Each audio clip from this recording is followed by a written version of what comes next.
사람도 굉장히 많아요. 저희들이 요 최근에 이제 신규 브랜드 페럴렉스를 오픈하면서 신입사원들 많이 뽑는데 신입사원들의 반이 GMB를 다녔다 그래요. 제가 뭐 제 비서도 지금 GMB에 다녔던 우리 애예요. 그러니까 제가 뭘 할 수가 없어요.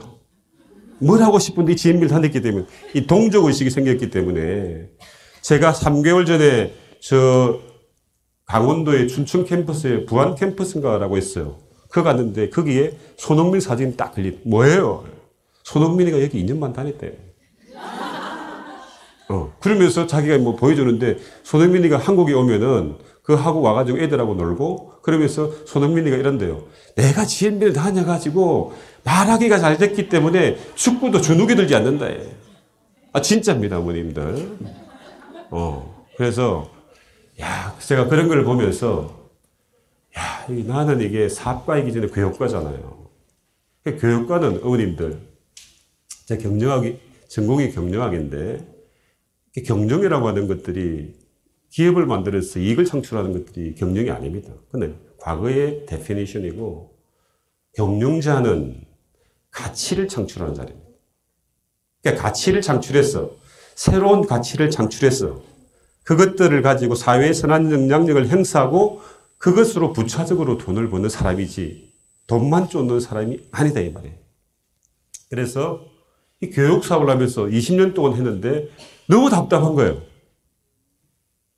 여러분들 삼성에서 제가 사내벤처로서 100억을 투자받아가지고 오늘날에 제가 와 있었죠. 그죠? 삼성에서 사내벤처를 해가지고 100억 투자받아가지고 성공한 회사가 딱 두 군데 있습니다. 한 군데는 GMB고 한 군데는 여러분들이 매일 쓰는 네이버가 삼성의 사내벤처로 하고 똑같은 시기에 왔어. 오늘날 네이버는 뭐 40조 이상 되는 굉장히. 자, 그러면은 어머님들, 저는 잘난 건 없지만 제가 오늘 왜 이 자리에서 여러분들하고 이런 시간을 가지는가 하면은 그것은 제가 추론해 보건데 단연코 독서력입니다.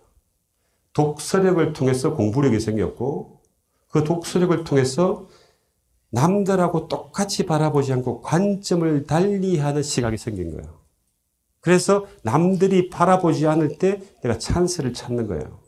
자, 공부는 단순히 지식을 주입하는 것이 아니고 익숙한 이곳에서 낯선 저곳으로 향하는 지적인 호기심을 말합니다. 다시 말씀드리면 공부를 해서 지식이 가졌어요. 그럼 내가 살고 있는 이곳이 뭐예요? 불편한 거예요. 편견과 고정관념과 그런 게 많기 때문에. 그러니까 익숙한 이곳을 버릴 수 있는 용기는 어디서 놉니까? 낯선 저곳인데 저 낯선 저곳은 공부를 못한 사람은 저게 굉장히 위험하다고 생각하는 거예요. 그러나 지식이 많으면 저 미래의 저곳은 굉장히 호기심이 있는 곳. 그러니까 저기로 도전해서 정시하는 거예요. 여러분들 우리 애들 잡으면 안 됩니다. 농담이 아닙니다. 애들은 각자의 탤런트가 있습니다. 여러분들 18세기의 사상가이자 철학자의 루소라는 사람이 있습니다. 루소가 사회계약론이라는 책을 적어가지고 프랑스 대혁명의 시발점을 만드는 사람인데 이 사회계약의 근본은 항상 교육을 통합니다. 왜? 사회를 개혁하려고 하면 시민이 계몽되어야 되고 시민이 계몽되어야 되면 교육이 받쳐줘야 되는 거예요. 그래서 이 루소라고 하는 이 철학자가 에밀이라고 하는 책을 만들었는데 그것이 교육학의 명전데 거기에 이런 말이 있습니다. 부모나 선생님은 부모의 역할을 해야지 분자이면 안 된다. 이게 무슨 말인가 하면은 여러분들의 자녀들이 포텐셜 능력의 10을 가지고 있는데 여러분들이 너무 멋있어요. 얘가 나를 닮아가지고 너무 잘해주고 싶은 거예요. 우리 아버지 아빠를 닮아가지고 싫은데 나 잘해주고 싶어. 그래가지고 얘한테 모든 것들을 다 투자해가지고 10의 역할을 했단 말이에요. 분자에. 그러면은 엄마나 선생님의 위치가 어디입니까? 부모죠. 10분의 10이 얼마예요? 1이 되는 거예요. 버리고 다 버려서 딱 한 가지의 역할만 해줘야 되는 거예요. 그러면 그 딱 한 가지가 뭔가 하면은 공부에서 생각열기입니다. 생각을 열려고 하면은 사유하고 질문해야 됩니다. 대한민국의 교육이 단순하게 지식을 주입해가지고 물어보는 질문에 잘 대답하는 교육으로는 자기 자신을 발견할 수 없고 성공할 수 없어요. 질문을 잘하는 아이로 만들어야 됩니다. 질문하고 하려고 하면 사유를 해야 되고, 사유하고 질문하려고 하면은 지식을 체계적으로 받아들여야 되죠. 그 지식을 체계적으로 받아들이는 것은 공부하는 방법이 있는 거예요. 그 방법을 오늘 제가 3부에서 말씀을 드릴 거다 말이죠. 이렇게 얘기하면 3시간 넘어갑니다. 빨빨하게. 자, 원이 한번 보세요. 자, 이게 뭡니까? 컴퓨터 같죠, 그죠? 이게 미국에서 2013년도에 만들어진 미네르바 스쿨이라는 겁니다. 이게 여러분들은 미국에서 제일 좋은 대학이 스탠포드, 하버드 이렇지만 시카고 유니버시티가 엄청나게 어렵습니다. 이 대학이 세인트 존스 학교 대학입니다. 자, 이 세 개 대학을 가지고 온 이유는 어머님들, 여러분들의 자녀들이 공부를 제일 잘해가지고 미국에 유학을 가서 원하는 대학을 다 고를 수 있어요. 그럼 어떤 대학을 고릅니까? 우리 어머니 다 찍어보세요. 네? 하버드 고르죠, 그죠? 네. 다 그래요. 네. 중요한 것은 하버드도 좋은데 요즘에 제일 깨어있고 가고 싶은 대학이 미네르바 스쿨입니다. 이 미네르바 스쿨은 2013년도에 만들어진 건데 여기는 캠퍼스가 없어요. 모든 것들을 온라인으로 공부를 합니다. 그리고 방학 때 전 세계 7대 도시를 돌아다니면서 미국의 구글, 아마존, 한국의 네이버 이런 데 와가지고 프로젝트성 팀플레이를 하는 거예요. 그리고 졸업하는데 이 대학은 온라인으로 수업을 하는데 교수님이 온라인에 들어가지고 10분이면 교수님의 마이크가 끊어집니다. 어떻게 해요? 무슨 말입니까? 가르치지 말라는 거예요. 지식은 전수하는 것이 아니라는 거예요. 두 번째, 보여드렸던 시카고 유니버시티는 누가 만들었는가 하면은 1890년도에 록펠러 아시죠? 그죠? 석유왕 록펠러. 록펠러가 석유를 가지고 떼돈을 벌었는데 사회를 위해서 뭔가를 하기 위해 가지고 시카고 유니버시티를 만들었는데 이 학교를 하버드 같은 초량 대학교를 만들고 싶은데 이게 삼류학교로 계속 있는 거예요. 그래서 1930년도에 허킨슨이라는 총장을 모시고 와서 시카고 플랜이라는 것들을 만들어냅니다. 그것이 뭔가 하면은 앞으로 시카고 유니버시티에 입학해서 졸업을 하려고 하면은 인문고전 100권을 달달달 읽고 외워서 토론하고 발표하고 글쓰기 못하면 졸업을 안 시키겠다. 이게 시카고 플랜의 핵심이에요. 그리고 나서 이 시카고 유니버시티가 어떻게 바뀌는가 하면은 그 이후에 지금까지 노벨상이 92명이 쏟아지는 대명문 학교가 됩니다. 대한민국의 과학과 문학과 이런 쪽으로 노벨상이 있습니까? 없어요. 한 학교에서 92명이 쏟아졌다는 것들은 그 학습 방법의 비밀이 있는 거예요. 그 다음에 여러분들이 마지막으로 보시는 이 학교는 굉장히 들어가기 어려운 대학교인데 이 세인트 존스 대학교를 들어가면은 전공이 없어요. 저의 전공은 경영인데 경영, 경제, 물리, 법학, 심리 이게 없어요. 그러면 이 학교에서 무엇을 공부하느냐? 4년 동안 인문고전 100권을 읽고 토론하고 발표하고 글쓰기하고 졸업하는 거예요. 이 학교는 시험을 쳐서 학생들을 퇴학시키는 경우는 없습니다. 그런데 유일하게 퇴학시키는 기준이 딱 하나 있습니다. 그 뭘까요? 수업 시간에 들어가서 말하지 않고 입 닫고 있으면 퇴학당한다 이 말이에요. 여기서 오늘 여러분들이 제가 질문하는데 입 닫고 있으면 퇴청당할 수 있습니다. 자, 그러면 이 세 개 대학에서 우리가 캐치해야 되는 교육의 트렌드를 분명히 알아야 됩니다. 첫 번째, 교육은 가르치는 것이 아니고 스스로 깨우치는 것이라는 것들 분명히 하나고, 두 번째는 학습의 근간은 인문고전이라는 것. 자, 독서는 시간이 남아서 독서를 하는 것이 아니고 반드시 시간을 내어서 독서를 하는 겁니다. 여러분들 GMB의 본사가 대치동에 있습니다. 제가 퇴근 시간을 10시를 피합니다. 저희 집이 판교에 있습니다. 저희 집 바로 옆에 낙생고등학교라는 우량 고등학교가 있어요. 왜냐하면은 10시를 피하는 이유가 대치동에 학원들이 너무 많아가지고 엄마들이 10시만 되면 차를 몰고 애들을 태우러 와요. 차를 태워서 어디를 가겠습니까? 집을 갑니까? 안 간다 이 말이에요. 또 다른 학원을 간다 이 말이에요. 방학 때만 되면은 부산에서 대구에서 강주에서 엄마들이 물밀듯이 올라가지고 대치동의 원룸이 전부 다 포화예요. 왜?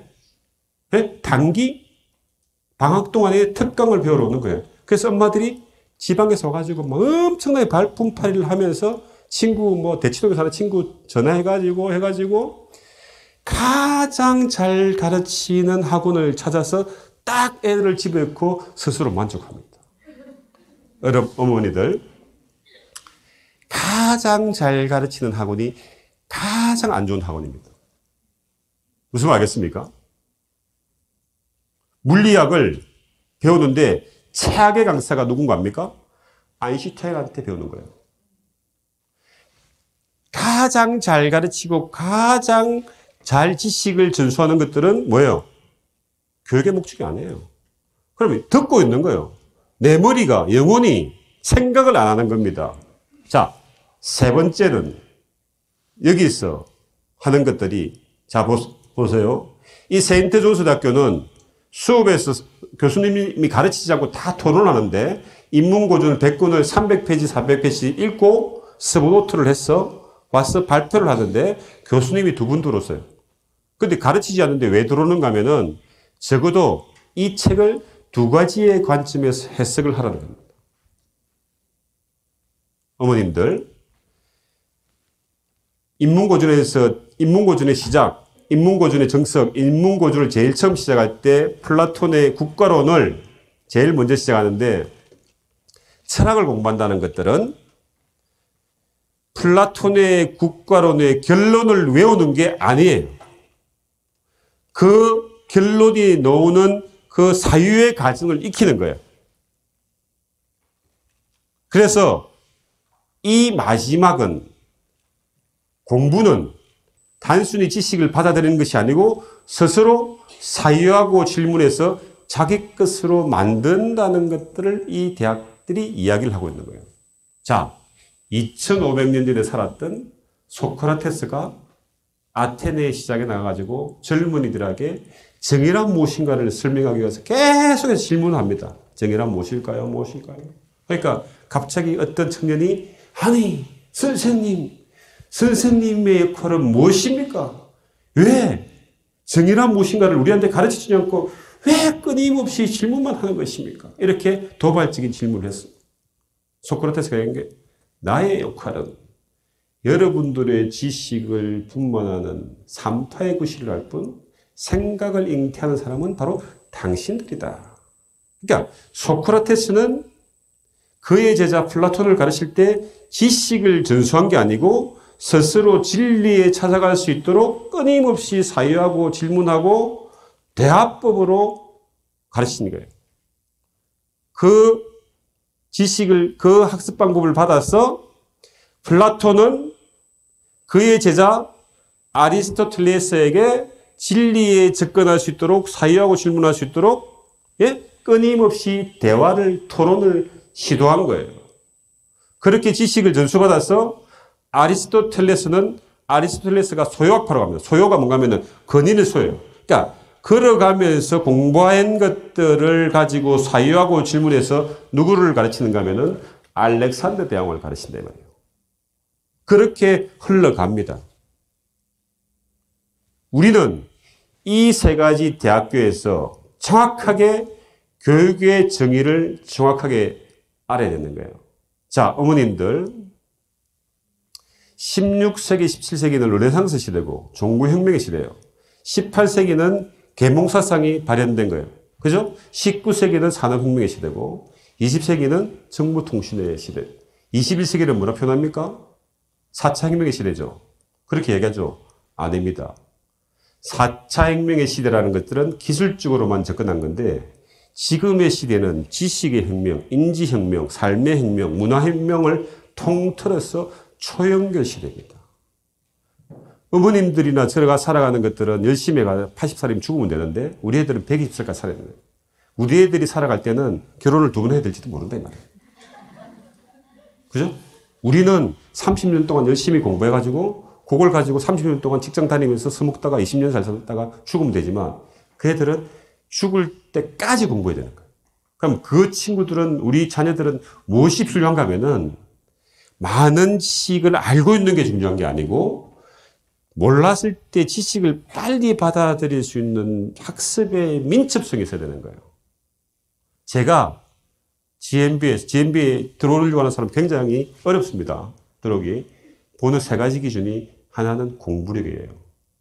2번째는 열정입니다.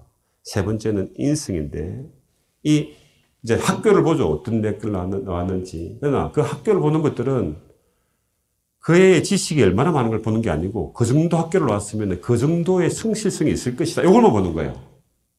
공부력을 보고. 그 다음에 이 열정은 어디서 생기는가 하면은 내가 뭔가를 하고 싶고 그게 호기심이 생기면 열정이 생기는 거잖아요. 그죠?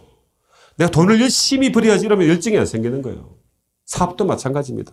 제가 교육 사업을 해가지고 떼돈을 벌여야지 이러면은 이게 안 돼요. 저는 제 매일 하루 일과가 매일 새벽 3시에 일어나서 인문고전을 읽고 글을 쓰고 이것들을 20년 이상 한단 말이에요. 제가 돈을 벌여야지 하고 매일 새벽 일어날 수 있습니까? 아니다. 왜냐면은 일단 글 쓰기가 좋아요. 무슨 말이겠습니까? 글을 쓰고 남들하고 공유하는 걸 좋고 또 이 글이 교재화 돼가지고 우리 애들한테 뭔가 유의미한 변화를 주면은 저는 뭐예요? 사회에 선한 영향력을 행사하니까 저는 제가 가지고 있는 탤런트를 사회에 기부하는 거랑 마찬가지잖아요. 저는 부차적이다. 우리 애들이 공부를 통해 가지고 황금을 쫓지 않고 가치를 쫓는 사람으로 만드는 것, 그것이 우리 공부의 정의다 이 말이에요. 자, 그래서 우리 어머님들이 오해하시는 부분들이 뭔가 하면은 인문학이 열풍인데 인문학을 통해 가지고 후에마이 내가 무엇일까? 인생은 왜 사는가? 이것을 공부하는 게 인문학이 아니다. 인문학은 아까 학습의 근간이라고 그랬죠. 어머니들 이거 보세요. 제가 지금 교육 이야기하고 있는데 이 뭡니까 이게? 이 망치죠. 토로의 망치죠. 제 방에 가면 토로의 망치 저게 그대로 하나 만들어져 있습니다. 저게 블루투스로 만들어지는데 저것은 토로의 망치가 아니고 니체의 망치입니다. 니체라는 철학자는 전복의 철학자예요. 니체가 생각했을 때 인간은 사유할 수 있는 이성이 있음에도 불구하고 스스로 생각하지 않고 문제만 벌어지면 신을 찾는 거예요. 왜 비가 내리느냐? 왜 모든 것들은 신에 의지한다. 그래서 이 니체가 이 세상을 한마디로 니체의 망치를 들고 쭉 깨부시면서 정의를 내립니다. 신은 죽었다. 아시죠? 이 신이라고 하는 것들은 이 세상을 살아가면서 우리 주위에 있는 불편한 지식과 고정관념과 편견을 의미합니다. 지식이라고 하는 것들은 이 니체의 망치를 들고 불편한 지식과 고정관념과 편견을 깨부술 때 새로운 역사가 탄생되고 새로운 지식이 탄생되고 인문고전을 읽으면 다 니체의 망치를 들고 새로운 편견을 깨부순 사람이에요. 그렇지 않으면 우리가 알 수가 없어요. 그죠? 그러면 우리 애들은 그 인문고전을 통해서 자연스럽게 니체의 망치를 들게 됐단 말이에요. 이 니체의 망치를 들고 인식 그 몸의 바다로 나가서 인식의 지평선을 넓혀라. 그것이 너의 삶이고 우리들의 삶이고 우리 자녀들의 삶이어야 합니다. 무슨 말 아시겠죠? 인식의 지평선을 넓히려고 하면 어떻게 돼요? 기본적으로 뭔가를 많이 알고 그대로 받아들이면 되는 것이 아니고 사유하고 질문을 통해서 내 것으로 만들어야 되죠. 그래서 이 니체의 책 중에서 짜라투스트라는 이렇게 말했다. 이 책은 굉장히 재미있고 의미 있는 책인데 그것을 달달달달 외우면 너무 재미없어요. 시험 치가지고 찍게 하면 더 재미없어요. 여러분들, 니체가 이런 말을 했어요. 인간은 낙타와 같다 그랬어요. 낙타가 무거운 짐을 지고 사막을 덧없이 왔다 갔다 하는데 왜 자기가 무거운 짐을 지고 사막을 왔다 갔다 하는지 몰라요. 그래서 이 니체는 그렇게 사는 사람들을 가지고 you should, 너가 무엇인가를 해야 된다고 하는 타인의 시선에 갇혀 있으면 낙타에 살게 된다. 그 낙타의 삶을 버리고 사자가 넓은 들판으로 가서 사자의 자유 의지인 I will, 나의 의지로 사는 것, 그것이 I am, 내 자신을 찾는 것이다. 이렇게 이야기하는 게 니체의 짜라투스트라는 이렇게 말했다는데 시험에 니체가 독일의 철학자인지 영국의 철학자인지 알면 뭐합니까 이게? 중요한 게 아니다 이 말이에요.